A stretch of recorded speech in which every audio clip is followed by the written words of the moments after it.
Et t'en as marre que tes relations partent toujours en vrille, tu te dis que l'amour aujourd'hui c'est compliqué, que les gens sont blessés, pas prêts, immatures, incapables d'aimer. Pose ton ego 2 secondes s'il te plaît. Et si le vrai problème, c'était toi. Parce que si tu vis toujours la même histoire avec des prénoms différents, et si tu veux de l'amour mais que tu testes, tu sabotes, tu cries à l'abandon dès que ça devient sérieux, tu cherches pas une relation, tu cherches un parfait émotionnel. Et tu sais quoi ? C'est pas ça aimer. Cet épisode va peut-être pas te caresser dans le sens du cœur, mais ça pourrait bien t'aider à arrêter de confondre l'amour avec un plan de sauvetage. Bienvenue à toutes et à tous dans l'émission La capsule de croissance par iUpMe. Je m'appelle Laurent Biffy et je suis votre coach décontracté, compagnon de croissance personnelle. Inspirez, écoutez, progressez et préparez-vous à un voyage de coaching sans prise de tête. Vous écoutez La capsule de croissance par iUpMe. Eh oui, bienvenue dans ce nouvel épisode de la capsule de croissance avec une intro un tant soit peu percutante, je vous le concède. Mais finalement, ce nouvel épisode, pourquoi est-ce que tes relations amoureuses échouent toujours? Et comment éventuellement arrêter de saboter ton couple? Moi, j'ai envie de poser une question. Est-ce que tu sais ce que c'est aujourd'hui une relation amoureuse? Un cahier des charges, un profil LinkedIn affectif, une fiche technique de rêve. On cherche plus franchement à aimer, on cherche à sécuriser l'amour. Tu veux quelqu'un de stable émotionnellement, qui a fait de sa thérapie, qui est mature, dispo, mais pas trop collant, qui lit mais qui serait pas trop intello, sportif mais pas égocentré, faut pas déconner, sexuellement éveillé mais pas dominateur non plus, présent mais pas étouffant. Tu veux un partenaire sans aspérité, sans ombre, sans bordel finalement. Mais est-ce que tu sais pourquoi tu veux ça? Parce que tu flippes, t'as les chocottes cocottes. Parce que tu penses que moins il y aura de risques, plus tu auras de chances que ça tienne. Mais c'est faux. Moins tu prends de risques, moins tu vis. Et moins tu vis, et plus tu passes à côté du seul truc qui rend l'amour réel. Et ça s'appelle l'imprévu. L'amour, c'est pas un produit à valider, c'est pas un service après-vente, encore moins une checklist. C'est une espèce de danse entre deux êtres imparfaits qui osent poser leurs armes une fois pour toutes. Mais aujourd'hui, on n'a plus envie de danser. On évalue, on sélectionne, on benchmark, et à force de chercher l'amour idéal, on tue la possibilité d'aimer vraiment. Alors, moi j'ai une amie, elle est brillante, magnifique, pour rien gâcher à l'histoire, drôle, ultra et connectée. Puis elle me dit, aujourd'hui j'arrive pas à trouver quelqu'un, dès que je sens qu'il n'a pas bossé sur lui, moi ça me rebute, je dis stop. Alors moi j'ai envie de lui poser la question, naturellement je la pose pas, mais néanmoins on pourrait tous se la poser, ok et toi, tu crois que tu as terminé ton chantier, sérieusement ? Parce que voilà, on veut quelqu'un qui a réglé ses blessures. Pendant qu'on se promène avec une trousse de secours qu'on n'ouvre jamais. C'est un petit peu con. Tu veux un ou une partenaire, commence par lâcher l'idée du partenaire parfait. Parce que sinon, tu vas juste sélectionner des presque en disant que personne ne te mérite. D'accord ? Et toi, est-ce que tu cherches vraiment quelqu'un à aimer ? Ou est-ce que tu cherches quelqu'un qui va t'éviter de souffrir ? Parce que c'est pas la même chose. Mais les casseroles, on en parle des casseroles, il faut bien en parler. Ton cœur veut aimer, mais ton passé veut se venger. Tu crois que tu as tourné la page, que ton ex est du passé, que l'histoire est finie, mais tu as juste refermé le livre à la va-vite, sans jamais lire jusqu'au bout l'histoire. Et maintenant, à chaque relation, c'est la même chose. Tu rejoues, tu répètes, tu réactives. Parce que ce qu'on appelle des casseroles, ce ne sont pas des souvenirs. Ce sont des empreintes émotionnelles, des cicatrices ouvertes, des réflexes de survie déguisés en caractère. Quand tu contrôles tout, c'est pas de la rigueur, c'est ton ancienne trahison qui parle. Quand tu veux tout donner dès le début, c'est pas de la générosité. C'est ta peur panique de pas être choisi. Quand tu fuis dès que ça devient sérieux, c'est pas de l'indépendance. Non, c'est ton abandon jamais digéré qui revient te tirer par le col. Alors, petite anecdote. Tu sais ce que c'est une casserole dans une relation ? C'est comme une appli qui tourne en fond sur ton téléphone. Elle pompe ta batterie sans que tu la vois. Et quand tout bug, tu dis « je comprends pas, tout allait bien enfin, mais en apparence ». Mais ton passé, lui, il n'a jamais pris de pause. Il travaille en douce, il choisit à ta place, il sabote en silence, tranquillou, bilou, planqué, bien tout au fond. Et toi, tu continues de dire « je comprends pas pourquoi ça m'arrive encore ». Mais peut-être que tu n'as jamais digéré ce que tu prétends avoir dépassé. Tu veux une relation stable ? Mais t'es pas stable avec toi-même. Tu veux quelqu'un qui t'apaise alors que t'as jamais appris à te parler doucement. Et maintenant, un petit exercice que je te propose. Voilà, ferme les yeux un instant. Pense à une relation passée, une relation douloureuse et demande-toi ceci. Qu'est-ce que j'ai cru sur moi à ce moment-là ? Est-ce que je vis encore aujourd'hui avec cette croyance comme si elle était vraie, comme si elle était réelle ? Parce que si oui, du coup, t'es pas célibataire. T'es en relation avec un truc qu'on appelle le trauma. Mais oui. Et tu sais ce qu'on fait souvent avec ces blessures ? On les planque, on les cache, on les nie. Et pire, on va chercher des gens qui éventuellement vont les réveiller pour les rejouer encore et encore et encore. Genre l'histoire sans fin. C'est là qu'on rentre dans ce concept de schéma. Les schémas récurrents. Ensuite de ça, moi j'aimerais bien qu'on aborde le problème ou la problématique des héritages familiaux. T'es pas en couple, t'es en famille. Ouais. Parce que franchement, dis-moi sincèrement, est-ce que tu penses réellement que tu choisis tes partenaires avec ton cœur ? Peut-être. Mais très souvent, c'est ton père ou ta mère qui swipe à ta place. Hop, allez, pas de match, pas match, tu vois ? Nos histoires d'amour ne commencent pas à notre premier baiser, elles commencent dans l'enfance, dans un salon, une cuisine, une chambre où on a appris, ou pas, ce qu'est l'amour ou ce que n'est pas l'amour. Tu as grandi dans un foyer où il y avait du silence, du retrait, de la distance émotionnelle, encore une fois une hypothèse. Alors aujourd'hui, tu vas peut-être être attiré ou attiré par quelqu'un de distant, quelqu'un qui prend ses distances, qui recule. Pas parce que t'aimes ça, bien au contraire, mais parce que ton système nerveux reconnaît ça comme étant normal. Alors prenons un exemple concret. T'as jamais reçu d'amour inconditionnel de ton père. Encore une fois, c'est un exemple, c'est une hypothèse. Donc, tu vas passer ta vie à vouloir être choisi par des hommes qui savent même pas s'aimer eux-mêmes. Ou alors ta mère s'est effacée toute sa vie pour être aimée. Tu vas peut-être faire pareil, ou alors tu vas devenir son contraire, en pensant que tu as pris ta revanche. Ouais, sauf que tu vis toujours en réaction, et pas en liberté. Est-ce que tu crois que tu cherches un amoureux ou une amoureuse ? Mais non, parfois tu cherches juste un parent qui t'aimera enfin comme tu aurais voulu l'être. Et devine quoi ? L'autre, il a aucune chance dans ce scénario-là, tu vois. Parce que tu vois pas pour ce qu'il est. Tu le vois à travers les lunettes de ton histoire à toi. Et si on continue dans cette pensée-là, du coup, on pourrait dire que tu lui en veux de ne pas être assez présent. Ton compagnon ou ta compagne n'est pas assez présent. Mais est-ce que tu es sûr que tu rejoues pas l'absence de ton père ou de ta mère ? Oui.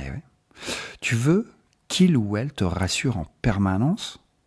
Mais est-ce que c'est vraiment son rôle ? Ou celui d'une figure que tu n'as jamais eu enfant ? Tu n'es pas en couple. Tu es en train de faire la thérapie de ta famille, dans le lit de quelqu'un d'autre. Ouais. Donc ça va. Pense à tes parents, à leur couple, aux mots que tu as entendus, au silence que tu as subi, aux regards, aux absences, et demande-toi, qu'est-ce que j'ai appris de l'amour dans ce cadre-là ? Est-ce que j'ai voulu reproduire, fuir, réparer ? Est-ce que je suis libre aujourd'hui ? Ou toujours loyal à un modèle qui ne me ressemble pas franchement ? Tu n'es pas responsable de ce que tu as reçu. Mais par contre, tu es responsable de ce que tu en fais aujourd'hui. Tu peux continuer à faire l'amour avec des blessures d'enfant. Ouais. Ou tu peux décider un jour de choisir quelqu'un avec ton cœur d'adulte. Ça serait pas mal, on est d'accord ? Mais si tu règles pas ça maintenant, alors tu vas tourner en rond. Toujours les mêmes relations, les mêmes fins, les mêmes douleurs. Tu changes de partenaire, mais c'est toujours le même film que tu rejoues en boucle. Et ça, encore une fois, on appelle ça les schémas. Tu connais très certainement cette phrase. Mais moi, je comprends pas. J'attire toujours les mêmes types de personnes. Ouais. Non. C'est pas que tu les attires, en fait. Ou même, c'est même pas un hasard. C'est juste que tu les reconnais. Ton inconscient a un GPS intégré. Et ce GPS, il te guide pas vers le bonheur. Il te guide vers ce que tu connais déjà. Et parfois, ce que tu connais, c'est la distance émotionnelle, l'instabilité, le manque, le mépris, l'indisponibilité affective. C'est pas parce que t'es maso, t'y es absolument pour rien, mais parce que ton système interne a enregistré ça comme de l'amour. Moi, j'ai un pote, et il me dit, c'est dingue, à chaque fois que je sors avec une fille, elle est ultra dépendante et elle me bouffe. Moi, je lui demande, et toi, tu fais quoi quand elle commence à s'attacher ?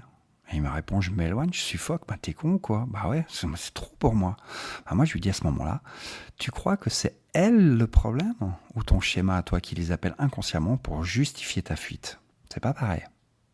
Donc voilà, je sais pas s'il a compris, mais voilà, pour la petite anecdote. Donc si tu veux sortir d'un pattern ou un schéma, alors regarde ce que tu répètes. Pas les gens, mais les sensations, les dynamiques, les réactions. Hein. Tu changes de partenaire, mais tu vis toujours la même frustration. Le même sentiment d'abandon, la même impression d'être jamais compris ou comprise. Bah, c'est pas eux, c'est ton histoire à toi, la tienne, qui se répète encore et encore. Et maintenant, pour bien marquer les esprits, une punchline à 2 francs. Changer de partenaire sans changer de schéma, c'est comme changer d'emballage en pensant que ça va aller changer le goût du poison. Voilà. Pense à tes 3 dernières relations. Ok ? Maintenant, appuie sur pause. Vas-y, appuie sur pause. Pense à tes 3 dernières relations. Ouais, toutes. Même celles que tu préfères oublier. Pose-toi cette question très simple. Quelle est l'émotion que j'ai ressentie à chaque fois à la fin ? Est-ce que c'est le rejet, la colère, la solitude, la honte ? Nomme-la. Hein ? Et maintenant, une fois que c'est fait, demande-toi, est-ce que c'est pas cette émotion que tu cherches à revivre inconsciemment, juste pour tenter de la réparer ? Et tu sais ce qu'on fait en général quand le schéma revient, tu sais, ce pattern qui revient encore et encore. Oh là là, mais à chaque fois que j'attire une fille, bah moi je prends le large, quoi, à chaque fois. Donc qu'est-ce que tu sais, hein, ce qu'on fait quand le schéma revient ? Eh ben on accuse, on pointe du doigt, on dit « tu m'as fait ça ». Mais est-ce que c'est vraiment l'autre ou est-ce que c'est toi qui refuses de prendre la responsabilité de ce que toi tu ressens ? Moi, j'ai envie de te dire, c'est le moment de parler du transfert de responsabilité. Hein ? Tu ressens, donc, c'est sa faute à elle. Tu connais cette phrase, tu me fais me sentir comme si, tu me rends triste, tu me mets en insécurité, tu me fais douter de moi. Alors oui, parfois l'autre agit mal, mais souvent l'autre n'a rien fait d'autre que de toucher un point sensible que tu refuses de voir et d'admettre. Petite analyse clairvoyante. On confond trop souvent le déclencheur et la cause. Hein ? Prenons un petit peu de distance car c'est pas la même chose. Tu ressens quelque chose de désagréable ? Tu cherches aussitôt à désigner un coupable ? Bah ouais, pourquoi ça serait de ma faute ? Hein ? Et tant qu'on peut dire c'est l'autre, on évite de garder à l'intérieur. Eh ouais, on ne regarde pas. Pourquoi est-ce que je regarde à l'intérieur si c'est pas de ma faute, c'est de l'autre ? Mais l'émotion, elle vient de toi, elle vient de ton histoire, de tes blessures, de tes interprétations, de ton bagage. Hein ? Et tant que tu refuses d'assumer ça, tu vas saboter toute relation qui te met face à toi-même. Alors, pour illustrer mon propos, je te propose ceci. Imagine que tu as une blessure ouverte au bras, un truc bien sale qui fait super mal. Quelqu'un, à ce moment-là, passe juste à côté de toi et frôle ton bras. Et toi, tu hurles « Oh, tu m'as fait mal !» Ben non, en fait, c'est pas lui. C'est ta blessure qui t'a rappelé qu'elle était toujours là. Et dans les relations, c'est un petit peu pareil, en fait. On pense que l'autre nous fait vivre quelque chose alors qu'il ne le fait pas. Il fait que réveiller ce qui est déjà en nous. Hein ? Ouais. Tu veux pas une relation, tu veux un pare-choc émotionnel. Quelqu'un qui t'aime sans jamais appuyer sur tes failles. Bah tu sais quoi ? Ça, c'est pas de l'amour. Hein ? C'est un contrat de silence. Ouais. Et parfois, dans ce transfert, on joue à la victime. On devient spécialiste du tu. Alors, c'est pas le klaxon de la voiture, c'est vraiment le tu, virgule, tu, comme toi, tu. Hein ? Je pense que c'est clair. Allez, on continue. Mais derrière, il y a un refus d'assumer sa propre histoire. Et plus on accuse, plus on s'éloigne, plus on exige, plus on crée de l'incompréhension. On pense que l'autre est le problème, qu'il le devient, qu'il le nourrit. C'est lui le coupable. Alors que le vrai combat, il devrait être à l'intérieur. Pense à une dispute que tu as eue. Allez, vas-y. Soyons fous. Pense vraiment à une dispute, vraiment quelque chose de pas cool. Une vraie, un moment intense. Qu'est-ce que tu as dit à ce moment-là ? Et surtout, qu'est-ce que tu attendais de l'autre sans jamais le dire clairement ? Et maintenant, demande-toi, est-ce que ce que j'ai ressenti, c'était à cause de lui ou elle ? Ou est-ce que c'était un vieux truc en moi que j'ai préféré ignorer ? Eh bien, moi, j'ai envie de dire, si tu as le courage de répondre à ça, tu as déjà commencé ta guérison. Okay. Mais tout ça, cette projection, cette exigence, ça finit par étouffer la relation. Et alors, qu'est-ce qu'on fait ? On met le masque ? On performe un couple qui a l'air bien, mais à l'intérieur, c'est le désert, c'est le bordel. Et là, on rentre dans un piège moderne. Le couple comme performance sociale. Est-ce que vous connaissez? Ouais. C'est un petit peu l'amour sans amour, performer au lieu d'aimer. Aujourd'hui, les couples, ils s'aiment plus franchement, ils se brandent, ils sont là. Branding, we are the perfect lovers. Ils font des podcasts ensemble. Moi, je suis tout seul, je suis mal aimé. Non. Bon. Ils postent leur rituel du dimanche. Ils racontent qu'ils grandissent à deux pendant qu'ils s'ignorent en silence à la maison. On vit plus l'amour, on le met en scène maintenant. À force de vouloir tout faire en conscience, on oublie que l'amour, parfois, c'est moche. C'est pas cool, c'est mal formulé, c'est flou, c'est désordonné, c'est bordélique, et c'est justement là que ça devient vivant. Le problème aujourd'hui, c'est qu'on ne supporte plus l'imperfection. Dès qu'il y a un petit grain de sable dans l'engrenage, wow, il y a tout qui part en live. Alors on suradapte, on contrôle, on devient des experts de la communication non violente, mais incapable de dire j'ai peur que tu partes sans trembler des pieds à la tête. Ouais, on fait du shadow work, du breath work, du tantra, et j'en passe. Mais on ne sait plus dire je t'aime, sans y coller un protocole énergétique. J'ai eu un couple en coaching. Bon, ils étaient hyper alignés, hyper évolués, hyper tout ce que tu veux. Je leur demande, c'est quand la dernière fois que vous avez dit des trucs moches, mais vrais? Ils me regardent choqués, mais t'es malade toi? On ne fait pas ça, nous. On ne veut pas abîmer notre dynamique. On ne veut pas tout casser. Et là, j'ai compris. Ils ne sont pas en couple. Ils sont dans une espèce de co-direction de start-up spirituelle. C'est pas comme ça qu'on fait. Je suis désolé. Je suis pas d'accord. Pas d'accord du tout. Tu veux que ton couple ait l'air sain ou tu veux qu'il soit vrai? Parce que les deux, c'est pas toujours compatible. D'accord? Un petit exercice introspectif. Prends un moment et pose-toi cette question, mais vraiment sans filtre. Est-ce que je suis libre dans ma relation? Est-ce que je peux être laid, fragile, paumé et contradictoire? Ou est-ce que je joue un rôle? Est-ce que je suis aimé pour ce que je montre? Ou ce que je cache? Posez-vous cette question, pose-toi cette question s'il te plaît. Moi j'ai envie de dire, l'amour il n'a pas besoin d'être parfait, il a besoin d'être incarné, être vécu. Ok? Et parfois ça veut dire pleurer, trembler, foirer, douter, mais rester là, rester humain, sans peur d'être jugé. Vivant, quoi. Tu vois, à force de vouloir incarner l'amour parfait, tu passes à côté d'un seul truc qui compte. C'est le vrai, le vivant, le rugueux, l'imparfait. Et peut-être qu'au fond, c'est pas l'autre le problème. Peut-être que le seul vrai point commun entre toutes ces relations qui ne marchent pas, c'est juste toi. Alors, s'il te plaît, ose, parlons de ça. C'est pour ça que c'est fait aussi le coaching. Allez. Et si on admettait que le problème, c'était juste toi, ou moi? Tu veux la vérité? La vraie?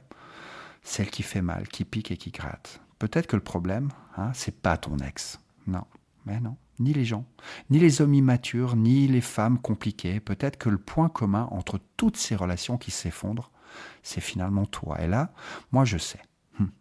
Tu sens la résistance monter. Tu veux dire, oui, mais j'ai fait de mon mieux. Bah ouais, c'est vrai. Mais faire de son mieux, c'est pas la même chose que faire face à soi-même. Ok?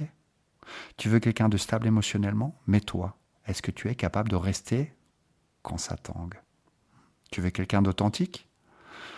Mais est-ce que tu sais toi-même dire je me sens paumé, sans avoir honte? Tu veux être aimé sans condition, mais tu poses des conditions à tout le monde, tout le temps. Tu n'as pas besoin d'un partenaire parfait, tu as besoin d'apprendre à vivre avec tes incohérences perso et à aimer éventuellement celles des autres. Mais tant que tu refuses de te regarder en face, tu vivras des relations où tu demandes ce que tu refuses de donner. Ok? Un jour, j'ai dit à un très bon ami à moi, dis-moi, et si une fois, un jour, tu arrêtais de chercher quelqu'un qui t'aime comme tu veux et que tu devenais quelqu'un capable d'aimer comme tu veux être aimé? Il m'a regardé, figé, mais il a compris. C'est pas une question de tomber sur la bonne, c'est une question de devenir quelqu'un qui sait aimer et pour de vrai. Tant que tu continues à dire je tombe que sur des cons, C'est pas toujours celui qu'on croit. Et peut-être que l'amour, il te fuit parce que tu refuses de t'offrir à lui en entier, avec ton foutoir, avec ton vertige. Allez, regarde ta dernière relation, juste la toute dernière. Là. Pas les torts de l'autre, s'il te plaît. Pas ce qu'il a mal fait, mais regarde-toi, toi. À quel moment tu t'es trahi? À quel moment tu as joué un rôle? À quel moment est-ce que tu as exigé qu'on te donne ce que toi-même tu n'osais pas offrir? Je sais, c'est pas confortable. Mais c'est là que commence la vraie transformation. Alors ouais, tout ça, c'est brutal, mais c'est nécessaire. Parce qu'une fois que tu as vu ça, tu peux enfin faire quelque chose de neuf. Tu peux réapprendre éventuellement à aimer. Pas comme dans les livres, pas comme sur Instagram, mais comme un humain qui tremble, mais qui reste. Alors maintenant, parlons de quelque chose qui me paraît tout à fait judicieux et tout à fait juste. Est-ce que ça vous dit quelque chose? Maintenant, tout va bien, mais ça foire quand même. Et cet abandon, la peur de l'abandon, est-ce que ça vous dit quelque chose? L'auto-sabotage affectif.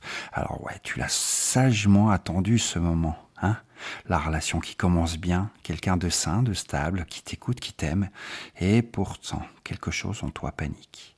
Tu devrais te sentir en sécurité, non, tu doutes, tu te retires, tu testes, tu sabotes, et tu comprends même pas pourquoi. La peur de l'abandon. C'est pas juste la peur que l'autre parte, non, c'est pas juste ça. C'est la terreur que si tu t'attaches vraiment, tu perds de tout. Alors quand tout va bien, tu paniques, chocotte, cocotte. Ton système nerveux, lui, te dit, c'est trop calme, c'est dangereux. Là, qu'est-ce que tu fais? Tu détruis toi-même ce qui pourrait t'échapper. Parce que partir, c'est douloureux, on est d'accord. Mais te quitter, c'est mortel. Ça fait super mal, on s'en relève pas, c'est très compliqué. Donc tu fais ce que tu as appris à faire. Tu deviens distant, froid, tu critiques ce qui allait bien hier. Ouais. Tu commences à douter de l'autre, à t'interroger. À l'interroger lui, à l'épuiser. Tu deviens celui ou celle qui déclenche la faim pour ne pas la subir. Petit exemple, j'ai vu tellement de gens vivre ça. Des personnes, franchement, brillantes, sensibles, sincères, mais terrifiées par l'idée d'être abandonnées, alors même que tout se passe tellement bien. Et leur stratégie inconsciente, c'est de tester l'amour de l'autre. Envoyer des messages ambigus, parler de leur peur comme un appel au secours, régler leur compte avec l'attachement comme s'ils disaient « rassure-moi ou quitte-moi, mais genre tout de suite s'il te plaît ». Et là, il place l'autre dans une position impossible. Soit il reste et devient un parent affectif, soit il part, il devient le monstre redouté. Moi, j'ai envie de faire une petite analyse quand même. Ce comportement, c'est pas juste de l'honnêteté émotionnelle.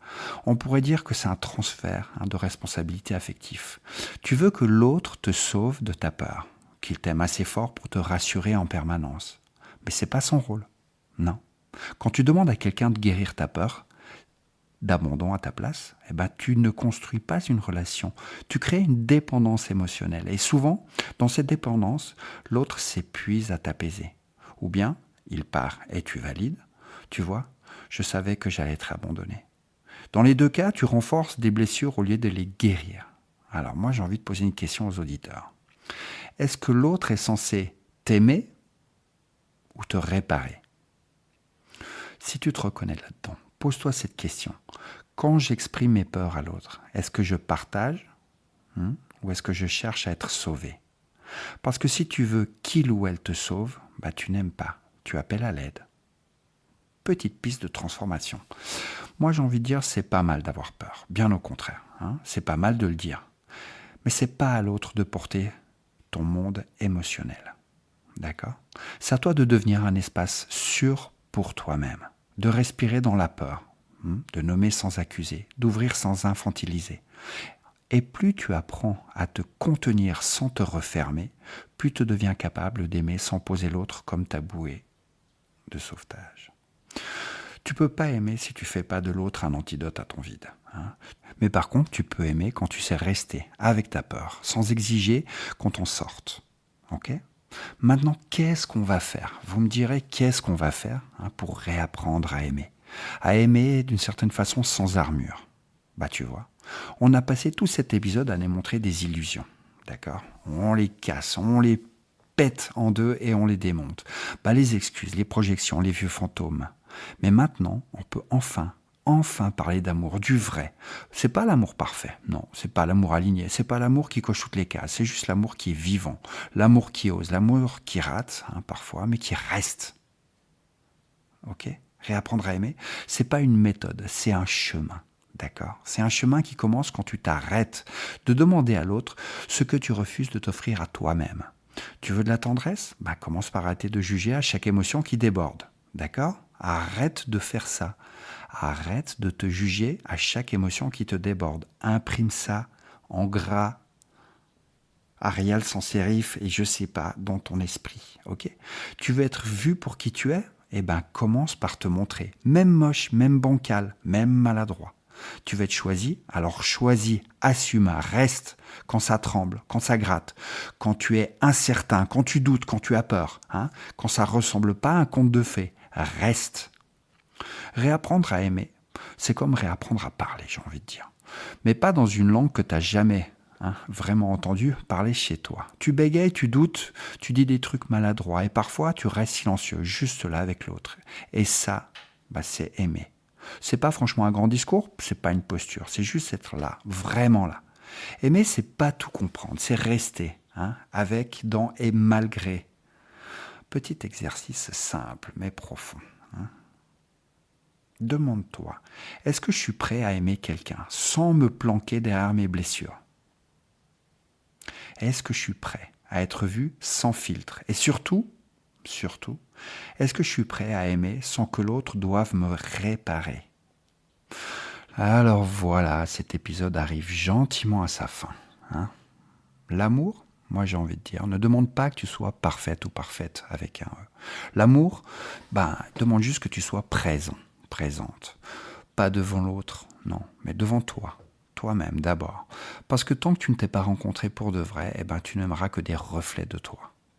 Voilà. On a retourné les cartes, on a secoué les schémas, ouvert les placards familiaux, mis les casseroles sur la table. Maintenant, c'est à toi de jouer. Alors bon, tu peux refermer cet épisode et passer à autre chose, ou tu peux t'asseoir 2 minutes, te regarder en face et te demander: est-ce que je suis prêt ou prête à aimer pour de vrai, ou est-ce que je continue à me raconter des histoires bien ficelées pour éviter de trembler? Moi, j'ai envie de dire, si cet épisode t'a parlé, t'a remué, t'a fait sourire jaune ou t'a mis un petit coup dans les côtes, partage-le. Partage-le avec ton ex ou alors avec ton futur. À tes amis qui rejouent la même drama en boucle. Bref, à ceux qui ont encore un cœur qui bat, même sous l'armure. Allez, on se retrouve le premier lundi du mois prochain pour un nouvel épisode. D'ici là, aime, mais sans te fuir. Et surtout, reste vivant. J'espère avoir titillé votre curiosité. Et en attendant, inspirez, écoutez, progressez. Vous écoutez la capsule de croissance par iUpMe. Je vous donne rendez-vous tous les premiers lundis du mois pour de nouvelles aventures. Bonne journée à vous.